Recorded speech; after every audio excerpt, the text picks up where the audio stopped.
This is You've Already Been Hacked, recorded on 1 August 2020.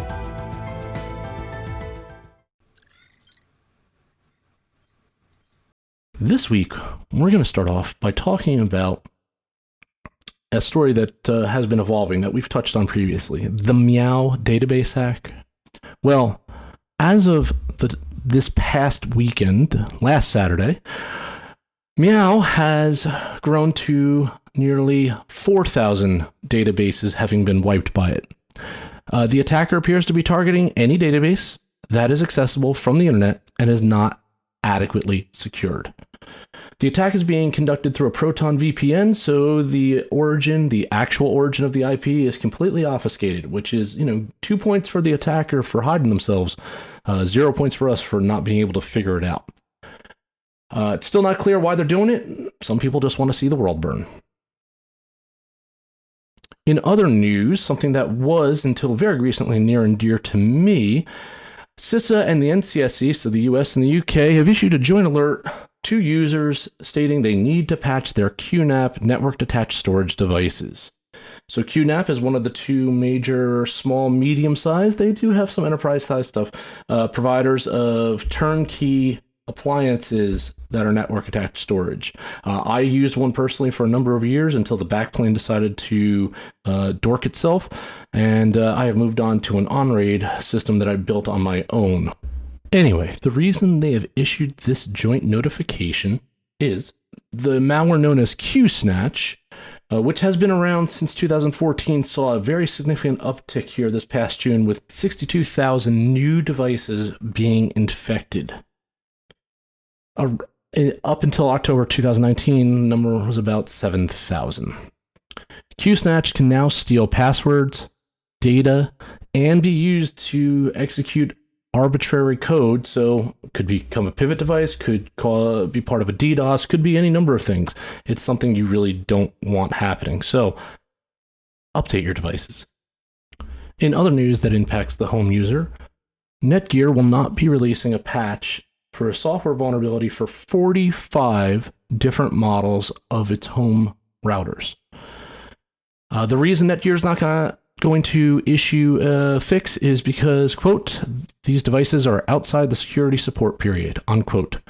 Proof of concept exploit code for this particular vulnerability, which is a stack buffer overflow, has been released. So have at it, everybody. Maybe it's time to look for an upgrade. And when you do, maybe don't look for the same brand. It's all up to you. The Lazarus hacking group is now using ransomware. According to researchers at Kaspersky, they have found that the Lazarus hacking group, which for those that don't know, may be being operated on the behalf of the North Korean government, has turned to ransomware. The hackers are using ransomware identified as a VHD in attacks against a French company and a company in Asia earlier in 2020.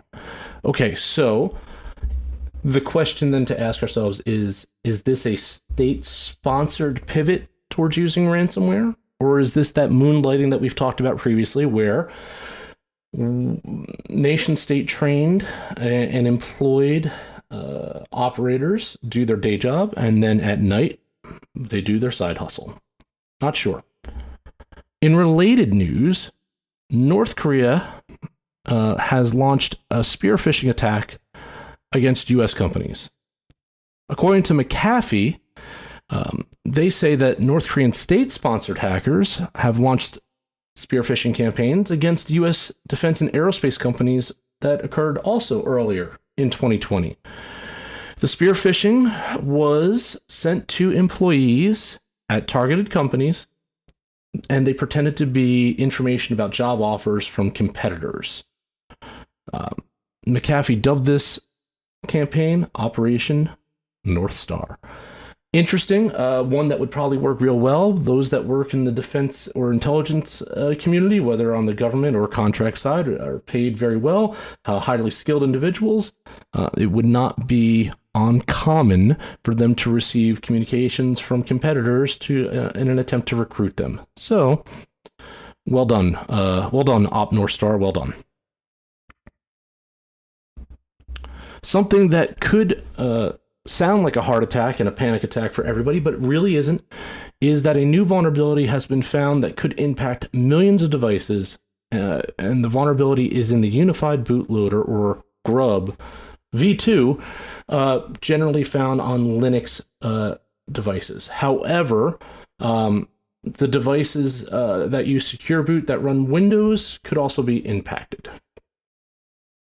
Researchers at Eclipsium discovered the issue and disclosed it to include OS vendors, computer manufacturers, and certs prior to public disclosure. So it's been known about for a little while by the people that really, really, really need to know to try and fix it first. The good news is that Linux distributions have begun to issue patches to fix this vulnerability. That's good news one. Good news two is, even if you haven't done your update, or you're in a situation where you might not be able to do the update, the attacker needs root level access in order to issue the attack. So if your device is configured securely enough, it shouldn't be a problem. Doesn't mean it won't be, but it's a high bar to go after. Another security flaw has been found and fixed in our favorite teleconferencing app, Zoom. So Zoom issued a fix for a security issue that was exploiting, or at least could have, I think it's probably fairer to say, could have exploited meeting passwords. The default password protection for Zoom meetings was, before they issued this fix, a 6-digit numeric code. So 1, 2, 3, 4, 5, 6. Hopefully that's not what you were using, but there's your example. That's not so much the problem. The bigger problem was there was no rate limit attached to entering the password. This allows attackers to brute force their way in. While 6 digits is good, it's not super long, so those that are willing to be persistent and have the right type of equipment to do so could be successful. Now, after the fix, when users join their meetings in the web client, they will be required to update the default meeting password to something that is non-numeric and longer than 6 characters. So this goes back to making passwords complex, which in itself is good, but can be much harder for the end user to remember, which is bad because then they'll make it something that may not be as complex. The European Union is issuing sanctions against North Korea, China, and Russia for cyber attacks. Good on you, EU. The EU has now imposed economic sanctions, including travel bans and the freezing of assets, against North Korea, Russia, and China over cyber attacks that have been conducted against EU citizens. China was sanctioned for intrusions into cloud network providers. North Korea was sanctioned for WannaCry, something that's been around for a little while, and Russia was sanctioned for NotPetya, for an attempted cyber attack on the Organization for the Prohibition of Chemical Weapons, or OPCW. Well, I guess we'll see changes because we have sanctions and travel bans and some assets frozen. I'm sure this will stop all 3 of those countries from doing whatever it is they were doing. In insider threat news, a former Raytheon employee has been sentenced for retaining national defense information. So this former engineer, systems engineer at Raytheon, was sentenced to 18 months in prison for taking home sensitive data. In January of 2020, the individual pled guilty to willfully retaining national defense information. And according to a DOJ press release, it wasn't just 1 or 2 pages. This is the unfortunate part. It was 31,000 pages of information that was classified, some of which pertained to U.S. defense missile information and at the secret level. Worse, the individual altered the documents to either obliterate or conceal the classification markings. The person knew what they were doing. They knew what they were doing was wrong, and they were trying to hide the fact that they were doing it, and they did it often. Why and how could this still happen after everything that's happened in the last few years? Not sure. There's lots of different reasons. How they got 31,000 pages out over, it looks like, what period of time is questionable as well. I don't know. It's just troubling that that much information could still be lifted and moved out of a building without someone noticing. They eventually caught on, which is what happens in the life cycle of insider threat. But I think 31,000 pages is a little bit long on the tooth. The FBI has issued a private industry notification warning of several new network protocols and web applications that are being used to conduct DDoS attacks. They are the Constrained Application Protocol, Web Services Dynamic Discovery, and the Apple Remote Management Service. One more. And the Jenkins web-based automation software. If you're using any of these, please take a look at that FBI notification, and please do what you can to harden your networks, if at all possible. Finally, will our human malware event kickstart federal telework efforts? For those that are unaware, federal teleworking has been something that has been pushed for a long time. The Telework Enhancement Act was signed into law a decade ago in 2010, and it required all executive agencies to develop telework programs and authorize employees to work under those programs. The Office of Personnel Management under the Trump administration has touted telework as a valuable tool to increase workplace flexibility and make jobs more attractive. However, there have been several agencies over the past few years that have taken the opposite track, reducing or eliminating previously established telework programs in an effort to improve productivity.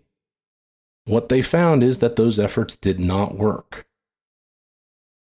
Some data that was gathered prior to the pandemic has supported the benefits of expanding telework in federal workplaces.